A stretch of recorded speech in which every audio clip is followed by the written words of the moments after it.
Before the exam, you have a test that is conducted by the APC itself, what resources you need to refer to, what links are there that you need to refer to.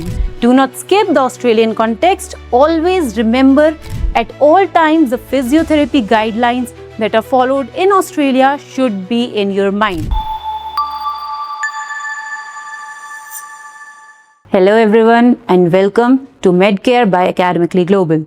I hope you're all having a great day. Now I'm going to make it great even better today by telling you about the tips that you need to know to pass the APEP exam. What is it? The Australian Physiotherapy Entry Pathway, and the written assessment for it is the first step. So let me give you some tips. The first one being very important. Study the Physiotherapy Practice Threshold document line by line. What is that? That is the APC Written Assessment booklet. You need to go through that booklet thoroughly. It gives you an outline of the things that they are going to ask in the exam, what resources you need to refer to, what links are there that you need to refer to. So that is one of the most important things that you can do when you start preparing for the APC written assessment. Next one.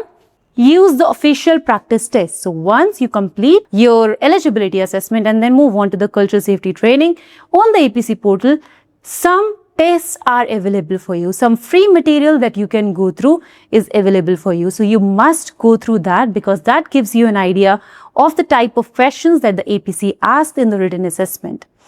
Alright then the third one. Now, as you know, what sort of an exam is the APC written exam? It is a case-based scenario exam where you have one case with 4 MCQs. Alright? In this manner, you get in the first part 15 cases and that makes up 60 MCQs in the first part, and similarly in the second part you get 15 cases that makes it 60 MCQs. Now you have case-based questions. So understand that and prepare according to that. Next one, do not skip the Australian context. Always remember when you are answering questions, when you are practicing, always remember how and what you will do if you are working in Australia as a physiotherapist. So at all times, the physiotherapy guidelines that are followed in Australia should be in your mind and you should go through all the guidelines thoroughly. Now, a very important thing to manage your time. You should give timed assessment. That means when you are practicing at least 1 month before the exam, you should start with the assessments that where you attempt an exam that has 15 cases, 60 MCQs and in a timed manner, that is in 2 hours. Practice that. That will really help you in time management on the day of your exam. And then two things we are going to discuss here. Before the exam, you have a test that is conducted by the APC itself. That is just to check if you have your setup well organized, everything is there that is required. So before that, that is a compatibility test. Before that, you should make sure that you have read the assessment booklet very carefully and you follow all the rules.